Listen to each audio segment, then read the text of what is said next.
Good morning everyone. स्वागत है बच्चों,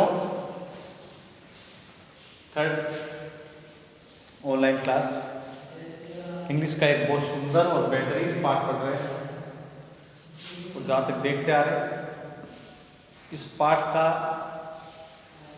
एक क्वेश्चन हर बार एग्जाम में दिया जाता है। सुंदर पाठ है, थोड़ा सा टाइट है, लेकिन जैसा कि मैंने बताया, विश्वास दिलाता हूँ सिंगल स्पेलिंग भी आपको टाइट नहीं लगेगा, बिल्कुल यूज कर दिया जाएगा और रिवीजन की आवश्यकता नहीं पड़ेगी। मस्त होकर के पाठ को सुने।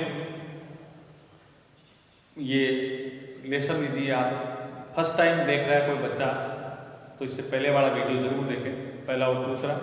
ये तीसरा है लेसन अपना lost spring, written by Anees Jung, जो अपने भारत से है। पढ़ा था बच्चे को, स्कूल का बोला था, आपको याद हो, थोड़ा सुन लेना, याद हो जाएगा। कि पाठ की विषय वस्तु में आना बहुत जरूरी है, पाठ का जो थीम है उसमें रहना बहुत जरूरी है, तब जाकर के वो पाठ समझ में आ जाएगा। ये कोई कहानी नहीं है, ऐसे है, निबंध है, लेकिन प्रयास किया इसको कहानी के हिसाब से आपको पढ़ाया ताकि आपके समझ में आ जाए, इसलिए विषय वस्तु में रहें। मैडम ने, एक बच्चा है साहेब, जो दिल्ली में रहता है, बांग्लादेश से आया है, तुम स्कूल जाओ पढ़ो। बच्चा कह रहा है मेरे पड़ोस में स्कूल नहीं है, अगर होती तो मैं ज़रूर जाता। मैडम ने बोला था कि मैं स्कूल चालू करूं तो तुम पढ़ोगे? बच्चा बोला ज़रूर पढ़ूंगा।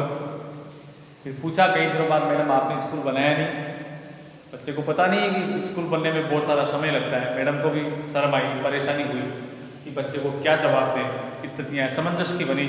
लेकिन फिर मैडम ने सोचा कि जो वादा मैंने इससे किया है, वैसे न जाने कितने वादे इसके कठोर संसार के हर कोने में पड़े होंगे, न जाने कितने लोग इनसे वादा करते होंगे, क्या फर्क पड़ता है, बात को छोड़ देगा। हुआ क्या, पाठ में आगे लेते हैं। तो आफ्टर मंथ्स ऑफ नोविंग हिम, उसको जानने के कई महीनों बाद, अब मैडम उसको जानती है क्योंकि वो रोज मिलता है, मैडम बात करती है, जैसे और भी बच्चे हैं उनसे भी बात करती है, मैडम जान गई। आई आस्क्ड हिम, जब मिलता है रोज बात होती है, एक दिन फिर मैडम ने उसको उसका नाम पूछा। मतलब मैं उसको उसका नाम पूछती हूँ, नाम क्या है? बच्चे ने नाम बताया, सुंदर नाम, साहेब ए आलम। साहेब ए आलम कहते हैं उसको, साहेब ही, पूरा नाम साहेब ए आलम। ही अनाउंसेस, वह जोर से बोलता है, वह पुकारता है। नाम बताने में शर्म किसी, जो आपका नाम है उसको जोर से ही बताना चाहिए। वह जोर से कहता है मेरा नाम साहेब आलम है। Lord of the universe, Lord मालिक, स्वामी लॉर्ड, भगवान लॉर्ड, जो भी मालिक भी, स्वामी भी, भगवान भी, यूनिवर्स ब्रह्मांड, साहेब ए आलम, ये लिखा हुआ है। आलम जहां होता है, ब्रह्मांड, ब्रह्मांड का मालिक जो हो उसका नाम साहेब ए आलम। He does not know what it means, चाहे जो भी हो, नाम साहेब ए आलम है, वो इस नाम का अर्थ नहीं जानता है। वह नहीं जानता नाम का अर्थ क्या है। ब्रह्मांड का मालिक होता है, यदि इसका अर्थ वो जाने, यदि उसका अर्थ वो जाने कि मेरे नाम का अर्थ होता है ब्रह्मांड का मालिक, तो निश्चित सी बात है कि he would have a hard time to believing it. Believe, विश्वास, उसको कठिन समय लगेगा, कठोर समय लगेगा। उसको कोई बोले कि तेरे नाम का मतलब है दुनिया का मालिक, वो नहीं मानेगा, वो भरोसा नहीं करेगा। आज छोटी सी बात आई तो बच्चों में भी आपको समझा दूं कि नाम से जिंदगी पर कोई फर्क नहीं पड़ता। इस पेरा की जो खास, जो सीखने वाली चीज है वो ये है, नाम जो भी है आपका वो बहुत खूबसूरत है। नाम को बनाने वाले आप हैं। आपका जैसा भी नाम हो वो बहुत सुंदर नाम है। आपके मम्मी पापा ने आपके नाम को निकाला है, वो प्यार से आपको आपके नाम से पुकारते हैं। इसका मतलब उस नाम से खूबसूरत तो कोई हो भी नहीं सकता। आप अपने नाम पर गर्व करें। अब उस नाम को कितना महान बनाना है ये आपके ऊपर डिपेंड करता है। नाम का अर्थ क्या है, मेरा नाम कैसा है, कोई फर्क नहीं पड़ता। आपने खुद ने देखा होगा ऐसे ऐसे करोड़पति हैं जिनके 7-7 8-8 मंजिला इमारतें हैं, नीचे बहुत सारी गाड़ियाँ खड़ी है, पहरेदार चौकीदार काम कर रहे हैं, घर पे नौकर चाकर काम कर रहे हैं, बड़ी बड़ी बिल्डिंग्स है, फैक्ट्रीज है, कहीं उन्होंने प्लांट बना रखे हैं, पैसे की कोई कमी नहीं है। फिर उनको पूछें साहब जी क्या नाम है आपका, गरीबदास, नाम से क्या फर्क पड़ गया। कईयों के नाम आपको लाखा नाम मिल जाएंगे, करोड़ेदार मिल जाएंगे, लेकिन आपको चौराहे के ऊपर वही लोग पेट के लिए आपसे हमसे 1-2 रुपया मांगते हुए मिल जाएंगे। नाम का कोई रोल नहीं है, नाम की कोई भूमिका आपके जीवन में नहीं है। नाम को लेकर के कभी भी अपने अंदर हीन भावना पैदा नहीं होने दे, अपने अंदर विश्वास बनाए रखें। ऐसे ऐसे सूरवीर सिंह और बहादुर सिंह लोगों के नाम है जिनके पीछे 2 जने भागते हैं तो वो तेज दौड़ते हैं, दिखते और नहीं, और नाम पूछे तो नाम बहादुर सिंह है। कोई फर्क नहीं पड़ता बच्चों, मस्त रहे। हालांकि बच्चे का नाम साहेब आलम है, दुनिया का मालिक मतलब होता है। मैडम सोच रही है इसको पता भी नहीं है नाम का अर्थ क्या होता है, पता भी होगा तो भी वो मानेगा नहीं, इससे कोई फर्क नहीं पड़ता। अनअवेयर, अनजान, अनजान, कोई पता नहीं, बिल्कुल भी ध्यान नहीं है। Unaware of what his name represents, इस बात से अनजान कि उसके नाम का प्रतीक क्या है, इस बात से अनजान कि उसका नाम क्या प्रतिनिधित्व करता है, इस बात से अनजान कि इस नाम का मतलब क्या है, कौन सी चीज, कौन सा अर्थ मेरे नाम से रिप्रेजेंट होता है, कोई परवाह नहीं। अनअवेयर, इस बात से तो अनजान है, मतलब ही नहीं है, बजाय क्या करता है, हीरोज। बच्चों होता क्या है कि आप जो भी शब्द आपके सामने आए ना उसको आप समझने का प्रयास करें कि हमने शायद सबको कहीं सुना होगा। रोम तो जोर डालोगे तो हो सकता है आपको याद आए, क्लास में होता तो शायद मैं 2-3 मिनट जैसा कि हमेशा रुकता हूँ आपको सोचने के लिए समय भी देता, और आप चाहते हैं कि हम भी सोचे तो वीडियो को पॉज कर देना और सोचना था कि रोम शब्द आपने कहीं सुना हो, जैसा कि रोज जोर डालते हैं याद आएगा, दिमाग की शार्पनेस बढ़ेगी। रोम शब्द जो है वो आपके रोमिंग से बना है, रोमिंग, और ये रोमिंग शब्द आपने मोबाइल में सुना होगा। अब तो हो गया क्या कि समस्त जितने भी ये नेटवर्क प्रोवाइडर जो कंपनीज है इन्होंने पूरे देश को रोमिंग फ्री कर दिया।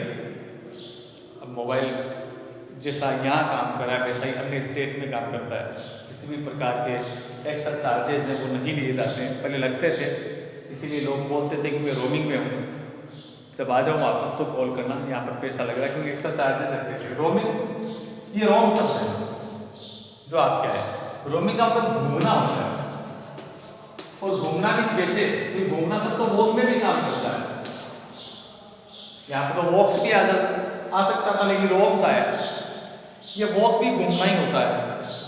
रोम्स घूमना है, लेकिन घूमना कैसे, बिना वजह के, कोई वजह नहीं हो, भटकना होता है।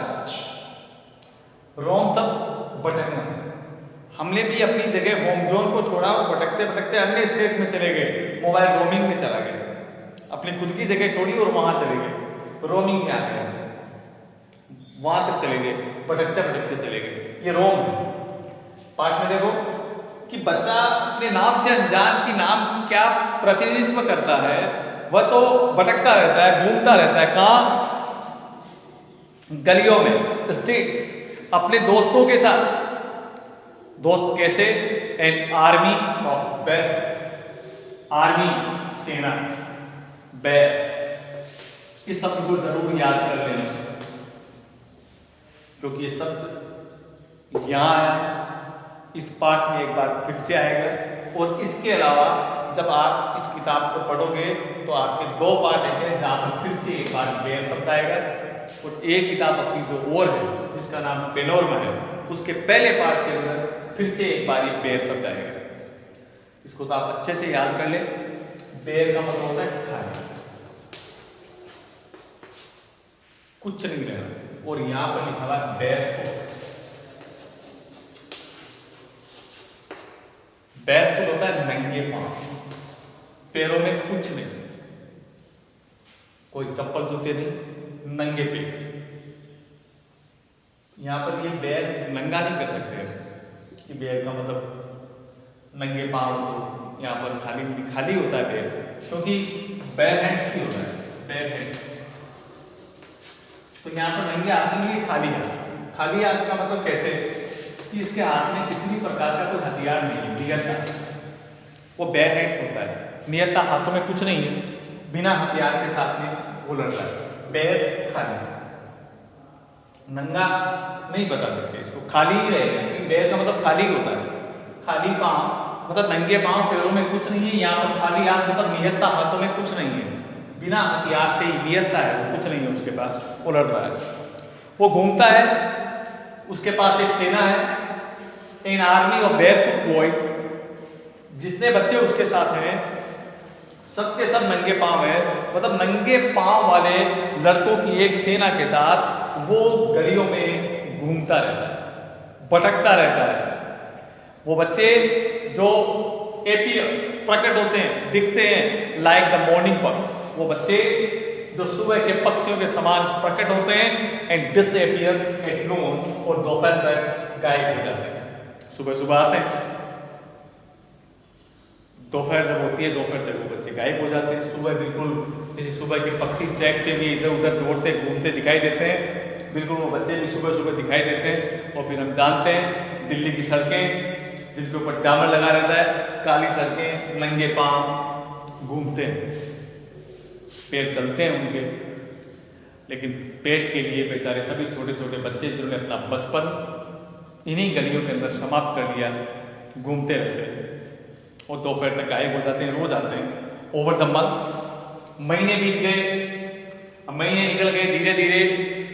अब मैडम बता रही है कि I have come to recognise each of them, अब मैं उनमें से प्रत्येक को पहचानने लगी नाम से। रोज बात करने का ये फायदा है, होना भी चाहिए, नाम सबके मालूम हो। जैसा कि नेपोलियन बोनापार्ट का कंट्रोल इतना गजब का था अपनी सेना पर, इसीलिए दुनिया में ऐसा बताते हैं कि उस जैसा महान व्यक्तित्व ना तो पहले कभी पैदा हुआ था ना कभी होगा। नेपोलियन बोनापार्ट एक वो इंसान जो ये कहा करता था, impossible word is not in the dictionary of my life, मेरे जीवन के शब्दकोश में असंभव शब्द ही नहीं है, ऐसा नेपोलियन बोनापार्ट का मानना था। ध्यान दीजिए ये क्वालिटी कहाँ से आई। उसकी सबसे बड़ी विशेषता ये थी कि उसके पास जितनी लंबी चौड़ी आर्मी थी ना, वो किसी सैनिक को बुलाता तो नाम लेकर के बुलाता था। यहाँ तक कि इतिहासकार तो ये भी बताते हैं कि वो सेना में ज्वाइन कब हुआ, इतना तक नेपोलियन बोनापार्ट को याद था। प्रत्येक को वो व्यक्तिगत रूप से जानता था, चाहे छोटा सैनिक हो चाहे कोई बड़ा सैनिक हो, सब। और यही यहाँ जैसा कि आप देखते हो, हम नाम लेते हैं, प्रत्येक को नाम से जानते हैं। इसका नाम जानना, ये मान लो कि इसका एक अलग प्रभाव होता है, नाम से पुकारने का अलग प्रभाव होता है, नियंत्रण बनता है, सम्मान पैदा होता है। अब जब महीने बीत गए, मैडम बता रही है, तो मैं सबको जानने लगी, और जब सबको जानने लगी तो एक दिन सवाल पूछा मैडम ने, why aren't you wearing chappals? सीधा लिखा हुआ चप्पल क्या है, अभी तो बता दें, अंग्रेजी है, कोई स्पेलिंग नहीं आ रहा,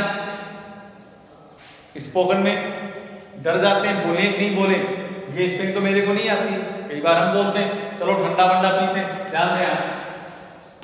अब कहते हैं अंग्रेजी बोलो, घबरा जाते हैं, ठंडा वंडा की स्पेलिंग नहीं आती, नहीं आती तो नहीं आती, सीधा बोलो लेट्स डू ठंडा वंडा, लेट्स ईट कचौरी, सब सही है। अभ्यास बड़ी चीज है, अभ्यास करते रहे। यहाँ पर देखो चप्पल लिखा, कोई चैलेंज नहीं है, चप्पल यहाँ पर स्लीपर हो सकता था, लेकिन मैडम ने चप्पल का ही पूछा, डायरेक्ट चप्पल का चप्पल लिख दिया। Why are you wearing chappals? सवाल था, बच्चों को पूछा गया कि तुम लोग चप्पल क्यों नहीं पहनते। आई आस्क्ड फॉर, जो 5, 7, 8 लड़के उनमें से एक को मैडम ने पूछा कि तुम लोग चप्पल क्यों नहीं पहनते। मैडम ने इसलिए पूछा, नंगे पांव घूमते हैं, डामर की सड़कें, चारकोल की सड़कें गर्मी के अंदर पिघल जाती है। हम जानते हैं, आप भी जानते हो कि जब अपने घर में छोटा सा जो आंगन हो, धूप पड़ती हो, आंगन को भी क्रॉस नहीं कर सकते, इतना तेज पाँव चलते हैं। बच्चों को जब ऐसा देखा होगा तो विचार करती है, तो पूछ लिया चप्पल क्यों नहीं पहनते। एक बच्चे ने जवाब दिया, माय मदर। सवाल का जवाब है, चप्पल क्यों नहीं पहनते, उसका जवाब है कि my mother did not bring them down. मेरी माँ नीचे उतार के नहीं लाती। कहां से? From the self. ये सेल्फ